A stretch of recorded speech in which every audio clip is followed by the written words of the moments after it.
Ensaymada. Alright, Chef? Yan ang gusto ko. So, ayun. Okay pa ang lahat. Nabuhay naman tayo ng kape. Nabuhay! Nag-stay! Buti na lang ipakape tayo. Kaya, Yan. So, for today, gagawa tayo ng gourmet ube ensaymada using Bakersfield Mix and Match. Yan. So, for this one, gagawa tayo ng gawin mo natin yung dough. Okay? So, first, kailangan natin all-purpose flour. And then, ipe-blend natin siya with cake flour. So, bakit natin hinaluan ng cake flour yung all-purpose flour? para malambot. Yan. So, para mas tender, mas malambot yung ating pinaka-bread. Since nag-ratio tayo ng all-purpose flour at Hindi cake natin flour, kailangan siguro. mas nalilesen natin yung gluten content ng ating flour.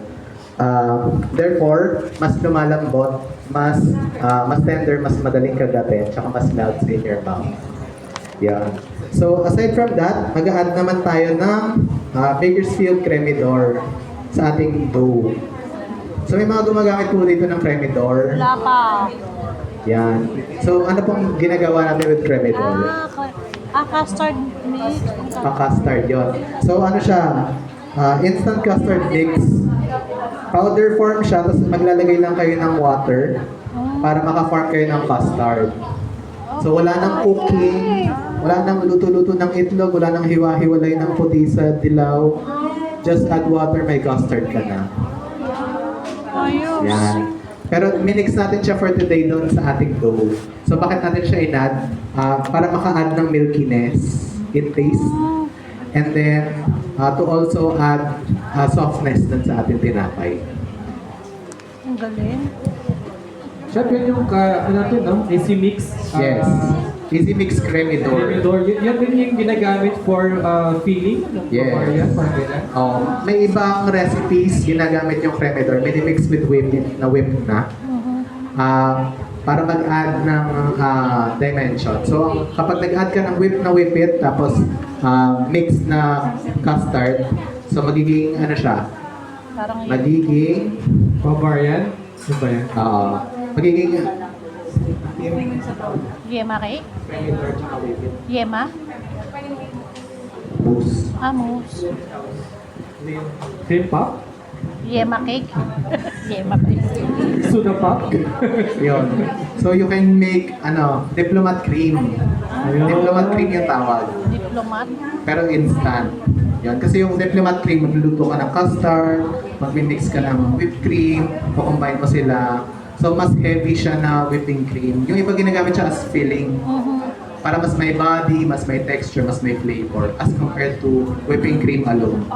Alam ko na. Parang may nagbenta sa akin yan. Yan. So aside from that, add tayo ng instant yeast, Chef, yung sugar nalimutan. Ano na ba yun? sugar, Meron na. wala pa po. Dry pa lang po tayo. So, add din po tayo ng Bakersfield Brim. So, si Brim naman, siya yung ating bread improver. So, siya yung nagpapalambot din. Additional softness. If, kunyari, medyo tagilid tayo sa harina, so ini-improve niya rin yung quality ng harina. So, mas malambot, mas madaling masahin, mas madalis ma-develop yung gluten when we use bread improvers. Dapat po may maliit din yan. Ang tipid niyan eh. Matipid. One-fourth lang. Matipid po siyang gamitin. Matipid na. Ma'am, kasi kung ano po yung shelf life niyan, kahit nabuksan niyo yan pa rin po ang shelf life niya. Kaya kung 1 year tama siya, no? Pag 1 year siya, 1 year din po yan. Okay. 1 year naman po yung shelf life. Pero with regards to that, pwede naman din natin siyang i-raise sa ating R&D team. Opo. Kasi kung yun yung kinakailangan ng ating market, try natin i-communicate para if ever we can provide products na suitable talaga sa ating consumer. Kasi po pag halimbawa wala po kaming order na cakes, nagtitinapay kami, opo. Ma'am, pag naglalabas ka ng 500 gas, bibili ka ha? Opo, lahat po. Meron pa po kasi ako sa bahay. Actually, din ko din binili sa Mima. Pwede ko mga 250 grams like. 250 grams. Okay lang naman po yan kasi we invest in innovations naman po. Pansin nyo dati we have only 500 grams for the flavorate. Naglabas po kami ng 60 ml. So, in the future po, tingnan naman natin. Sige po. Opo. Abangan po namin yan. Abangan natin. Kaya nag-iinsay mada kasi ako lagi.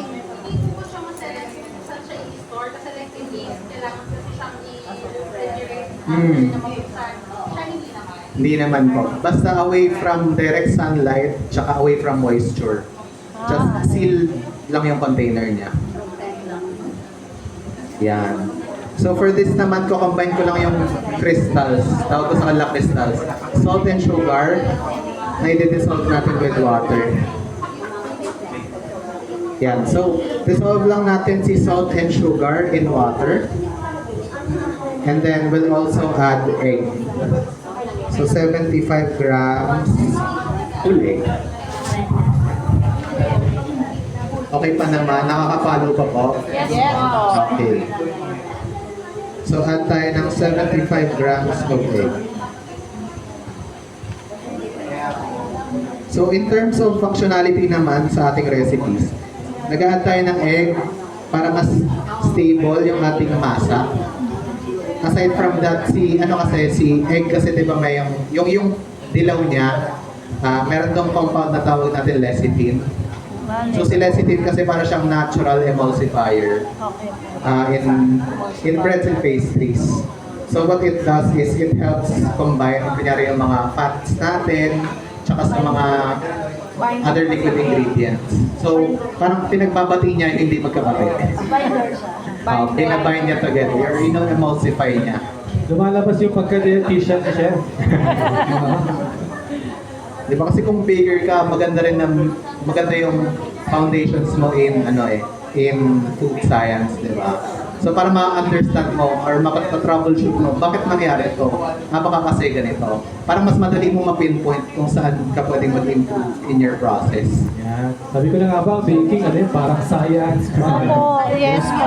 Oo. Dagdag bawas sa math. Dagdag bawas para po bang yan? Yan. So pag na-combine mo na or na-dissolve mo na yung crystals mo, salt and sugar, Kasi add na natin siya dun sa dry mix natin. Nagdadagdag ako, nagbabawas ako. Babawas Hanggang ako ma-form lang tayo ng nagdadagdag ako ng tubig. loose na dough. Ayan. So every time gumagawa ako ng bread, para siyang labor of love. Kasi matagal talaga yung process niya. Pero kailangan talaga yung steps na yon para kunyari makaproduce ka ng outcome na maganda. So for this one, di ba usually kapag nagbe-bake tayo ng cake, mix mo lang, tas salang mo na siya. So si tinapay naman, iba naman yung process. So for this recipe, gagamit tayo ng tinatawag natin na straight dough na dough system. So anong ibig sabihin nun? Kapag minix natin siya, i-rest natin siya or i-bulk ferment. So parang pinapaalsa natin siya muna. So bakit natin ginagawa yung step na yon? Merong idea po ba ang ating Para may audience? lakas yung hangin. May question si Chef. Para hindi siya mabigat. Ikaw. Ako. Kalma. Chef, ano nga yung tanong mo, Chef? Ayun. So, straight dough yung ginagamit nating dough system for this recipe. So, ibig sabihin, kapag mix natin dito, nire-rest natin siya or pina-ferment. Bakit natin kailangan i-ferment yung tinapay? Para Kasi kailangan niya mag-rest. Kasi sabi, ang tinapay kasi bawal daw pagulin. Kasi pag pinagod mo, lalo siya hindi makikiko-operate sa'yo. So, hindi siya susunod. So, kailangan niya mag-rest. Every time na ginagalaw mo siya, kailangan niya mag-rest. Ay, sige mo. Guess mo na. Tama, Chef? Resting Yes. sabi. Partially correct si ma'am. Aside from that, ayun. So, yun. Kasi every time na ninid natin yung dough, di ba, nag-aano siya, parang lumalaban. Di ba? tight. So, kaya natin siya nire-rest para ma-relax yung tinapay, ma-relax yung gluten strands. Kasi di ba pag nag-mix tayo, nagde-develop tayo ng gluten. So, siya yung nagpo-form as pinaka-structure ng tinapay natin when we need. Di ba? So, nagbabulk ferment tayo para makadevelop ng flavors and aromas in the bread, as well as to help provide additional structure sa tinapay. So para mas resilient, mas matibay siya. Kapag kunyari, di ba, minsan hindi naman gentle ka lagi sa tinapay, di ba? Minsan nababagsak mo. Kapag straight dough yung dough system mo, mas matibay siya. Kunyari, medyo nabagsak mong ganyan. Hindi siya babagsak. Or hindi siya madedeflate. So mas matibay, tsaka mas more flavor yung ina-add niya. As well as, sanabi ni ma'am na para mas ma-relax yung tinapay kapag minomold na natin. Clear? Yes. Yan. O ba naman yung nasa? Parang absent ako nung tinuro yun. Hindi ko alam.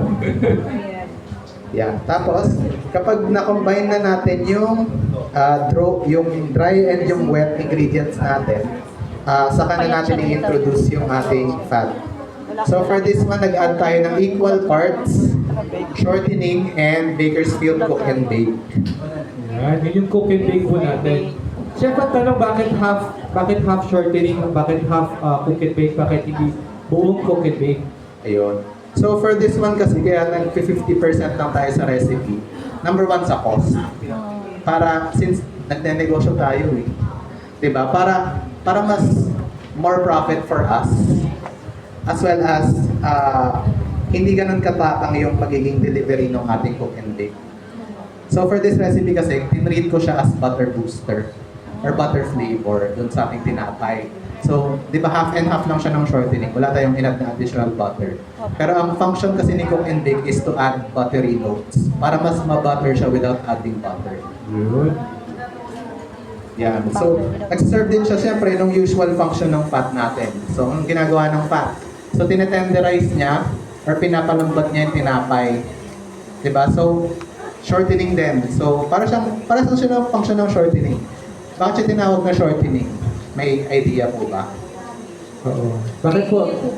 Shortening po. Bakit ba short siya? Yon. Bakit po ba shortening? Si Red. Tahimik sila pag questions eh. Dapat siya ba yung nagka-question? Nasa dulo ng dila ko, hindi ko pa. Nagtatanong ako na nagtatanong. Sige chef, bakit po ba shortening siya? Yan. So, tinatawag siyang shortening kasi it shortens yung gluten strands. Kasi di ba pag nininid natin or minamasa natin yung tinapay, nagpo-form tayo ng gluten networks. Or parang nagko-connect sila. So kapag mas mahaba yung gluten network mo, mas matigas or mas stuck yung tinapay kapag kinain mo. So nag-a-add tayo ng shortening and Bakersfield cook and bake to shorten the gluten strands, to make it tender, and to make the bread softer kapag kinagat natin. Alright. Tsaka butter. May butter. Yes. So aside from tenderizing the dough or yung ating pinaka-bread, nag-add tayo ng butter notes with Bakersfield cook and bake. So actually dati tawag siya buttermilk blend or BOB. Familiar po ba? Yeah. Yan. So meron tayong mga users before ng BOB. So ano bang nangyari? So nire-brand lang natin siya pero the contents or yung actual product is the same. So more on marketing kasi talaga siya. So nire-rebrand natin yung product para mas ma-recognize yung applications ng product. So aside from baking, pwede na natin siya gamitin for cooking. Actually, ginawa siya dun sa Wofex kung nakapunta sila. May mga demos tayo. Actually, first demo siya of the day lagi. May mga cooking demos. May nag-prepare ng lumpiang Shanghai with cook and bake, garlic butter pasta with cook and bake. Kasi na butter kasi siya eh. Sa likod kasi ako nun eh. Yan. Pero alam ko recorded naman yung mga cooking demos na yon sa Bakersfield Facebook page natin. Kaya po importante na i-like nyo po yung Facebook ng Bakersfield Philippines para Follow na manahan ako natin dyan.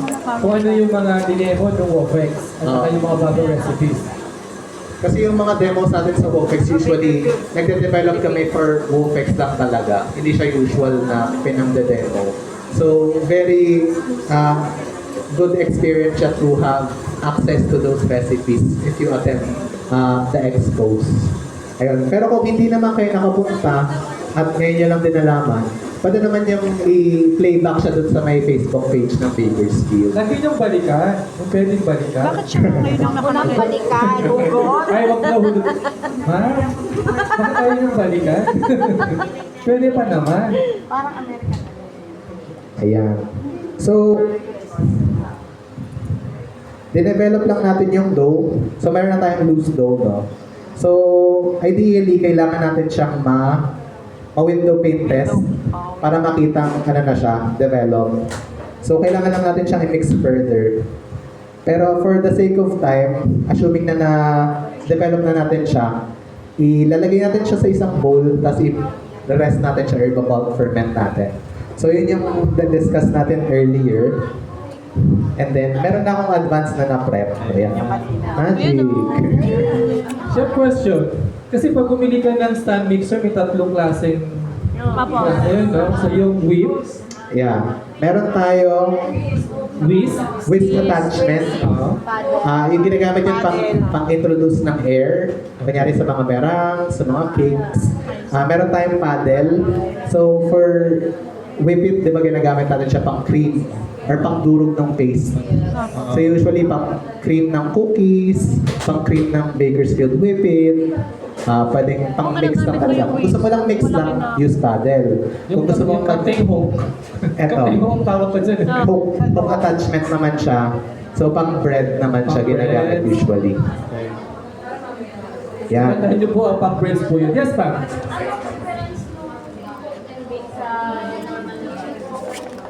Yung po bang table butter, ma'am, or yung Parang Small Derek, butter. parang Yeah. Derek rin. So, primary difference ng cook and bake from butter is wala po siyang water content. Or little to no. Kasi 99% ano siya, Kailangan. fat blend. Kailangan ngawin. And then, part ng components niya rin po is butter concentrate. So, in terms of buttery flavor or delivery ng buttery notes, mas concentrated po si cook and bake. Sabihin mo, sir, to daw na. And then, aside from that, hindi mo na siya kailangan i-refrigerate. So, kapag isa-store mo siya, siguro mga 28 degrees. Siguro room temperature na walang direct sunlight. Kaya Pwede naman din yung siya gawin pala. mag-survive. Yun. So, walang refrigeration. Tapos, mas less yung usage. Tsaka more concentrated butter flavor. Tsaka chef, yung price. Yes. Kasi pag gumagamit po kayo ng yung butter talaga, mas mahal po ang price nun compared to ito. Kasi for the 1 kilo, nasa 500 or 600.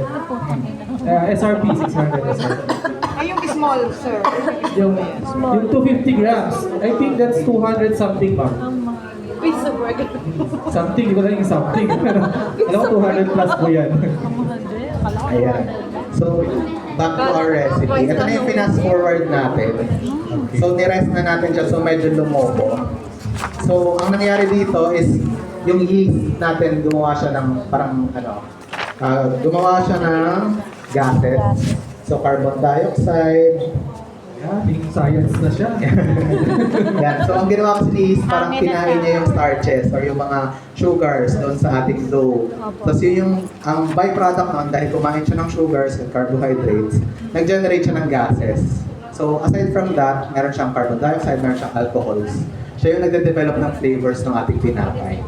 So, kung nyari, compare mo siya sa tinapay na minasa mo, pinake mo, eto naman, minasa mo, finerment mo, saka mo pinake, mas flavorful to.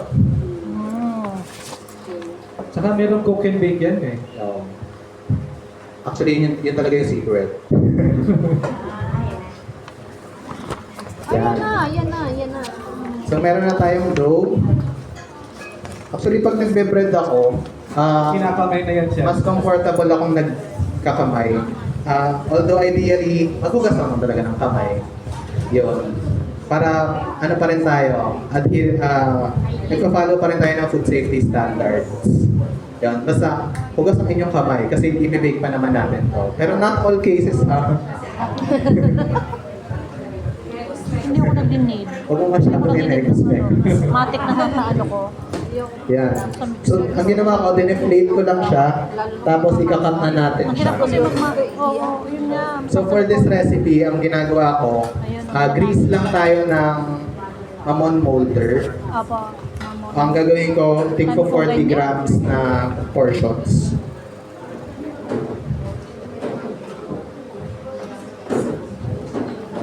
Cut lang tayo ng 40 grams.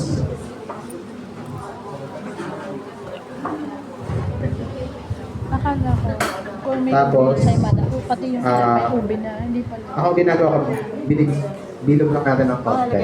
Tapos, kaya mo lang muna siya mag Nakagawa ka na ba ng Ako ang practice ko when I'm making bread, kapag nakat ko na siya, kino-cover ko siya agad lakas-lakas ng dati sa para hindi siya yung nagbabalat or nagdadry. 2 piso. So, pag kinakat mo siya, i-cover mo siya while you're dividing. Especially kung kunyari medyo mahangin, malamig, or dry yung hangin dun sa working area mo.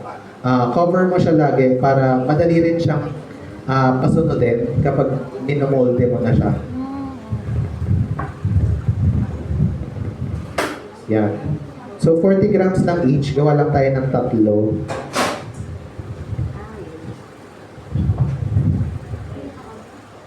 Questions po. Masyado po tayo Ayan. quiet. Question po. Tatlo lang po gagawin. Kasi sa amin. Gusto niyo lang, Mas matutuwa kayo sa sample niya. Ay, wala ka. Wala ka. gusto niyo lang pala makita siya kung Parang paano ayaw niyo nang bilugin yung ipatapos dough. yung Parang sample na lang. Parang wala ka may uwi sa ano ko. Iuwi mo na. Mamaya mag-ano na lang din. Pag may sample na tayo. Ay, tapos na daw. Yan. So, flatten muna natin siya. Yung measurement po. Yan. So, for this one ha, 40 grams yung dough na dinivide natin. Tapos, i-flatten mo lang. Ang ginagawa ko, medyo manipis yung sa labas, makapal dun sa may gitna. Kasi i-fill natin siya para kapag sinara natin, hindi siya sasabog. Yan. Cover muna natin, tapos gawa tayo ng filling. Since gourmet ube ensaymada siya. So meron ako dito, Bakersfield Fudget Ube. Ang sarap. Any users ng fudget natin dito sa audience? Pati ube. Daw po si Yeah. sir. Fudge it. So ano pong other flavors ng ating fudget sa mga gumagamit ng fudget? Caramel. Meron tayo, Chocolate. chocolate, Caramel. caramel, yema, Yan. Anong favorite niyo? Siyempre, ikaw na. Ay, hindi. Favorite natin, ube. Ube, no? Yes, sobra. Sobra. Ube Yan. masarap talaga. So ang gagawin natin, combine lang natin siya together. So bakit natin kailangan i-combine si fudget with Ayun. So ang i-combine natin with fudget ube is Bakersfield Cremidor ulit. Ay, hindi na siya. Ah, pwede pala siya. Yan. Sir, So ang excuse me. anong function natin dito? Since Magkano po yung filling siya sa Cremidor? bread. Chef, ano po? Magkano po yung Cremidor? Magkano po yung Cremidor? Later ma'am, bigyan namin kayo ng price list para sa ano. Yan. Mas, no? So ang ginagawa ko, kino-combine ko lang si Bakersfield Easy Mix Ano Cremidor po yan? with Bakersfield Fudget Ube. So, and then combine lang natin siya together. Hindi mo Chef, na so siya ano, water. direct from the pack, ibigay niyo na yung cremidor. Yes. Wala nang water. Yes. Ah, okay. Gusto ko yun. Oh. Direct from the pack sila pareho. Tapos i-mekos-mekos mo na. Yun yung sinasabi. Yun yung pagkakas sa fudget natin. From the pack, ready to use na po siya. Base na siya. Hindi nyo na kailangan pang lutuin or dagdagan ng anything. Yan. So, bakit ba tayo nag-add ng cremidor? Pwede bang fudget ube lang? So, ginawa natin to para mas maging stable siya kapag binibake. Kasi di ba filling yung gagawin natin? Di ba minsan may mga filling na kapag tinapay binibake mo na lumalabas? Opo. So yun, ang function niya dito para siyang binder para hindi siya maging fluid kapag naiinita na siya binibake. Para siyang Ma'am, alam maging nyo na pag may halaya. feeling, lagyan mo ng cremidor para yung feelings ng iba mas mabibake. Maging stable siya. Maging stable. Kasi di ba yung... Baka magbago ang feeling, lagyan mo ng cremidor para hindi magbago yung feeling. Kasi pag binake nyo yung bread, or ibilagay nyo siya na walang cremidor, possible. Oo, o, di ba alam nila? Pero pag may cremidor, stable siya. Parang relasyon yan. Wow. Wow. Kung sa cake master, hindi kayo pag-iiwalayin, Oh. dito naman, magiging strong kayo. Makasulit ka doon. Mauuta. Kasi sinasabi ko. Para tuloy siya naging ube halaya. Yan. Oo. Para lang mas madali siyang i-fill, nilipat ko lang siya sa piping bag. Yung iba kasi, chef, pinimekos-mekos lang din eh. Ginaganon lang din, di ba? Ubi halaya Yan, yun naman yung ano. Mukhang ubi halaya na siya. No? Pero ang ubi halaya kasi hindi siya pwedeng i-bake. So for the pancit ube, lagyan mo ng cremidor, pwede po siyang i-bake para stable. Tsaka compared to ube halaya, wala ka ng luto-luto. Totoo. Bibili ka na lang Straight ito from na. the pack. Tapos, very natural pa yung ube profile. Real ube po siya. Yan. So for this one, di ba meron tayong 40 grams na dough, 10 grams lang tayo na filling. Para total tayo 50 grams per piece. So papipe lang tayo ng 10 grams. Yan. Tapos ang ginagawa ko, kinukuha ko lang yung mga nasa labas. Tapos pinipinch ko muna. After mo i-pinch, i-seal mo siya. Pag si chef yung gumagawa, okay lang no, kainin mo after. Okay pag gusto yun. Yan. So, yan na siya, filled na dough. Yan. So, very important step din pala, i-grease natin lagi yung molders. Para kapag naluto na, makakain nyo. Kasi pag hindi nyo i-grease, hindi nyo siya matatanggal. Pwede din to gawin. Pwede naman. Siya medyo malaki ka sa buhay. Pero mahal. Nakaka-LL. Luwag-luwag. Ayun, parang hindi rin siya nakaka-LL. Yan.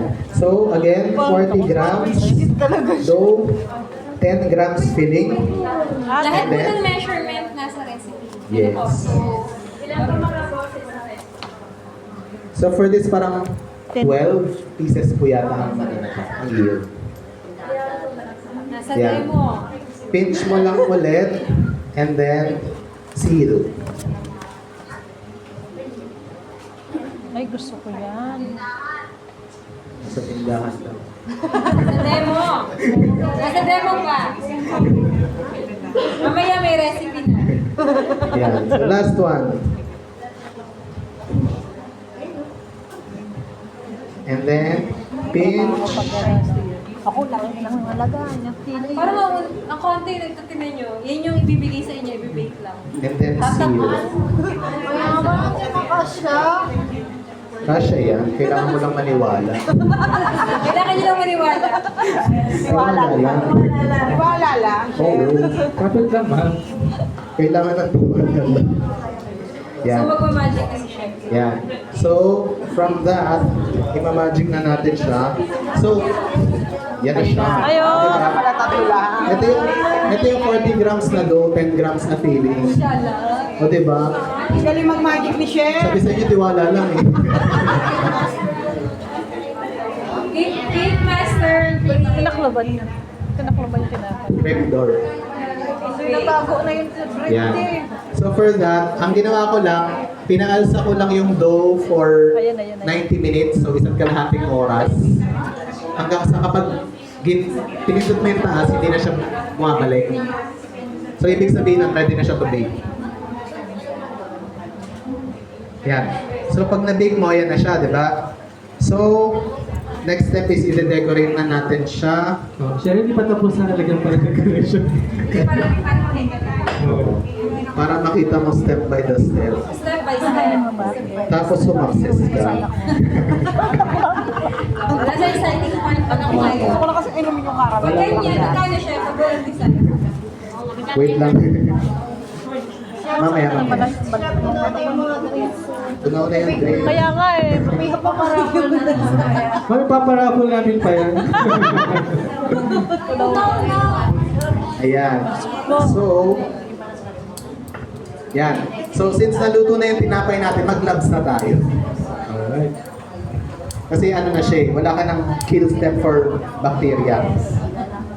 Tsaka alam ko siya, pinsaymada, hindi yan tunay eh. Oo. Pinsaymada, so lalagyan pa siya ng toppings. Binili ko sa Mio sa sina.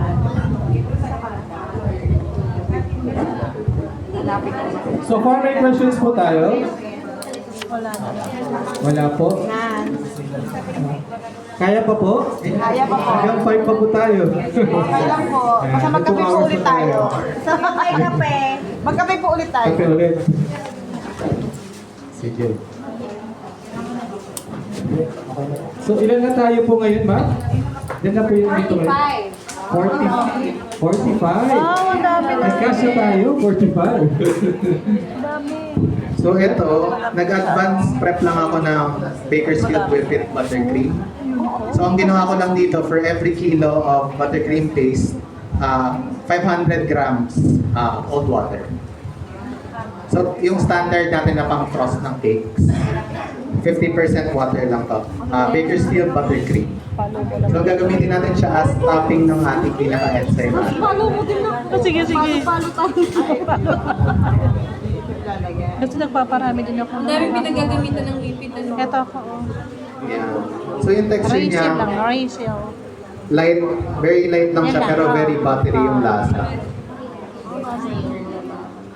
Alam niyo po ba yan? Kung ano? Hindi. Alam niyo yan. Alam na. Ito yun. Ba't iba? Page ako, page. So kung wala kayong cake orders, pag tinapay muna kayo. O, tapos ipak niyo. O kung wala naman tinapay, magbe-beverage naman kayo. Diba? Kompleto. Kompleto no. Sige. Diba? Wala ka ng season. Ayun, anak ko. Depende ma'am sa expiration, tapos nalagay mo siya sa... Yan. sa Yan. Kung gano'n yung tagal niyo. Ayaw, yun. Mahilig din ako. Teka lang. Hanap dito. Richel? Di ba wala ba? Ito. Tumatagal pa ma'am? Ah, ma'am. Ilang buwan bago niyo ginagamit? Taga saan ka? Opinion po. Ano po yung question ni ma'am? Question niyo po, ma'am? Gano'n daw ba katagal nung pag na-open na yung party? Okay. Chef, yung pancit pag na-open na siya, gano'n po katagal? Saka paano storage po? Ako, ang ginagawa ko pag fudge na open na, tapos hindi mo naubos, di ba? Ang ginagawa ko, sinisil ko lang siya with cling wrap, and then sinichill ko. Tapos I still follow yung expiration sa packaging. Basta store it properly airtight. Walang katabing ulam, walang katabing ano.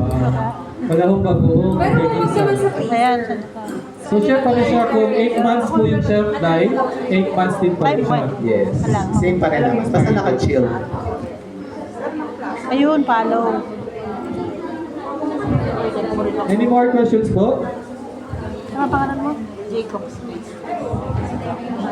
Okay na. Apo, thank you. Yeah.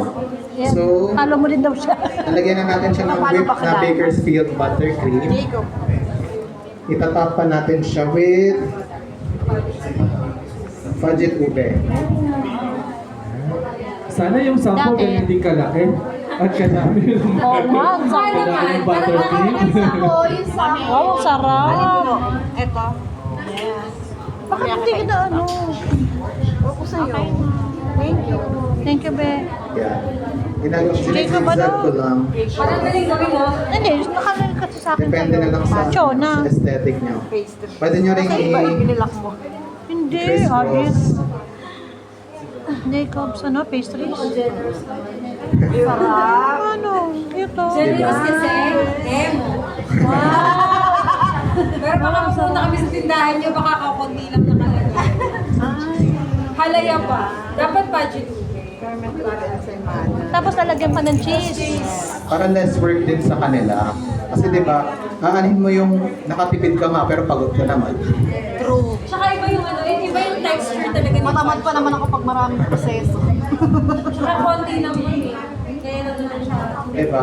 Feel ko yun din yung parang Ang nami-miss baba out pa ng, kapag ang baba ng bigay, ang baba ng bigay ko yung na sa convenience, hindi mo 35. nalalagyan ng value. Namamahalan pa sila Diba sa kapag 35. less time yung preparation mo, pwede more products ka. Kilo lang pa ba mga scoliosis? Ayan.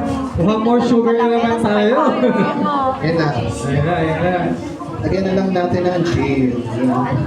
Para Ako ang ginagawa ko man, ano, Kanya-kanyang kwento na naman tayo. butter, cheese, tsaka yung ganun. Ayan na. Diba? Kayo ba may box ba kayo? Kasi may box niya. Diba? Sabi sa inyo, itiwala lang. O diba? Sumakses tayo.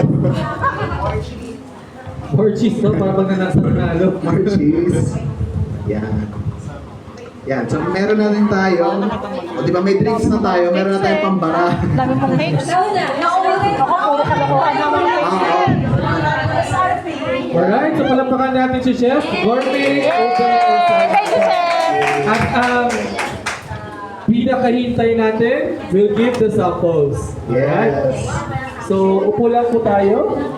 Kunwari, hindi po tayo masyadong excited sa sample. Yes, ma'am. Question po. Chef, pagkala po yung cost na ensaymada? Costing, wait lang po.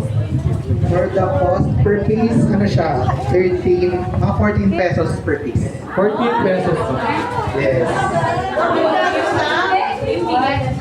Ano po? Get one and pass. Thank you. Yung ensaymada na po ito is Get 40 grams na dough, 50 grams na filling. So, 50 grams total. 50. Yes, 50 grams. Ma'am, bakit importante yung bigat pag bibenta? Okay. Hindi yung kalaki, bigat din, kailangan din. Kasi i-deliver nyo. I see. Okay. Ayan. Gandang po. Gourmet ube ensaymada. Tikman na natin. May drinks ka na, may pambara ka pa. Ayan. Oo, dito ba? Kumusta naman po yung sample natin? Hindi pa narating sa... Ay, wala pa sa likod. Nauna sa harap. Get one point pass. Parang pareho lang nilapay ko.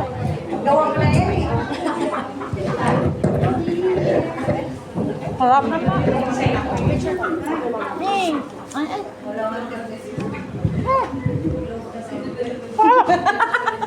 Isa mo sa amin ah. Puro icing. Diba Bisin mo sa amin ah. Ganda. Sarap. Meron pa po? Bitin, bitin. Yan, bitin. Yan. Marumi na yun. Nasaan na po yung sample? Nasa dyan na natin. Alright. So, kumusta po yung samples natin? Hindi pa narating sa likod? Sarap, malambot Lahat po. po Yes, magkakapit. ma'am. Question? Sarap. Huwag niyo pong kakalimutan, pag nag-picture po tayo, paki-post po at hashtag si Bakersfield Philippines. Saka siyempre si Mimas. Para ma-recognize po namin kayo.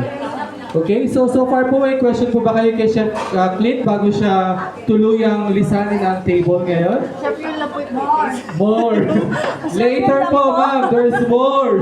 Okay? So before we go for our next recipe at sa ating next demo chef, magpe-play ho muna tayo ng ating video.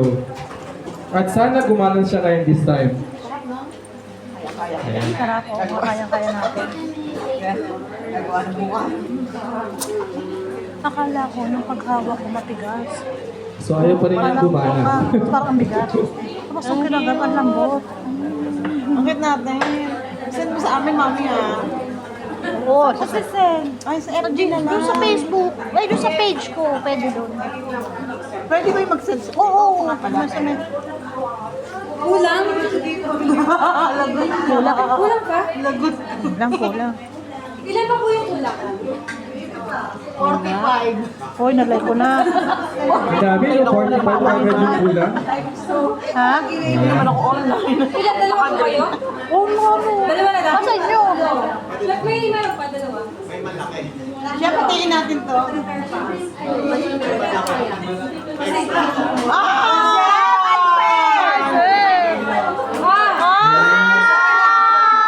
Di ba parapol yan?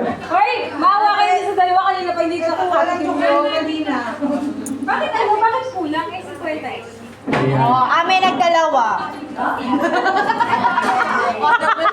Sakto pala. May nagdalawa. Ayan, makinig na po tayo sa ating video. Ayan, natunaw na yan, oh. Dahil pamigay mo na yan, te. O, tubig na. Ayan, ang sarap niyan, ma'am. Tingnan mo, hindi pa rin umaano. Ah, may lakaw na. Ayan. Naunahan na tayo ng langaw.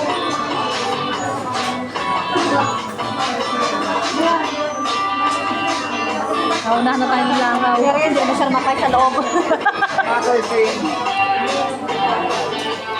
Ikaw nakagamit ka na rin ng ng buttercream. Hindi po. Hindi pa. Yun.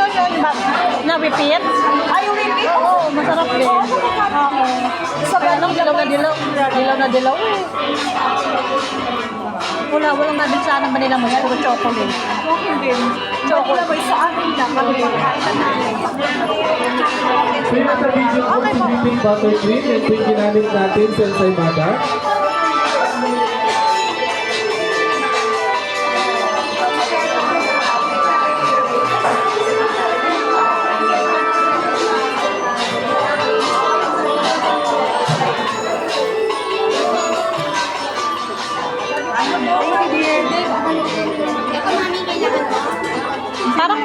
Parang ang gandang din.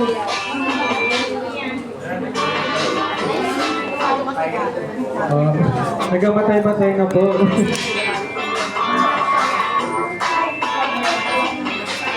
Ay! Fuck! Ayoko nga.